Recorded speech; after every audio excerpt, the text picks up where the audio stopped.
Negative விமர்சனங்கள் எதிரொலி கங்குவா படத்திலிருந்து இத்தனை நிமிட காட்சிகள் நீக்கம். அதாவது பார்த்திங்கன்னா நெகட்டிவ் விமர்சனங்கள் எதிரொலியாக கங்குவா படத்திலிருந்து சில நிமிட காட்சிகளை படக்குழு நீக்கியுள்ளதாக தகவல் வெளியாகியுள்ளது. சிறுத்தை சிவா இயக்கத்தில் சூர்யா நடித்துள்ள கங்குவா திரைப்படம் நவம்பர் 14 அன்று திரையரங்குகளில் வெளியானது. திஷா பத்தானி, பாபி தியோல் உள்ளிட்ட பலர் நடித்துள்ள இந்த படத்தை ஞானவேல் ராஜா தனது ஸ்டூடியோ கிரீன் நிறுவனம் மூலம் தயாரித்துள்ளார். தேவி ஸ்ரீ பிரசாத் இசையமைத்துள்ளார். 3D தொழில்நுட்பத்தில் பான் இந்தியா முறையில் உலகம் முழுவதும் வெளியான இப்படம் கலவையான விமர்சனங்களை பெற்று வருகிறது.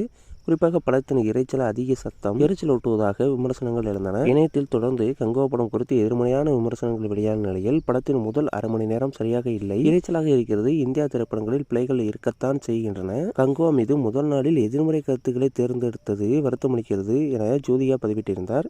இந்த நிலையில் நெகட்டிவ் விமர்சனங்கள் எதிரொலியாக கங்குவா படத்திலிருந்து 12 நிமிட காட்சிகளை படக்குழு நீக்கியுள்ளதாக தகவல் வெளியாகியுள்ளது. மேலும் இதில் அதிகமாக விமர்சிக்கப்பட்ட படத்தின் ஆரம்ப காட்சிகளே பெரும்பாலும் வெட்டப்பட்டதாக கூறப்படுகிறது. இன்னொரு புறம் நெகட்டிவ் விமர்சனங்களை தாண்டி கங்குவா படம் இதுவரை உலகம் முழுவதும் ரூபாய் 127 கோடிக்கு மேல் வசூலித்துள்ளதாக படக்குழு அறிவித்துள்ளது.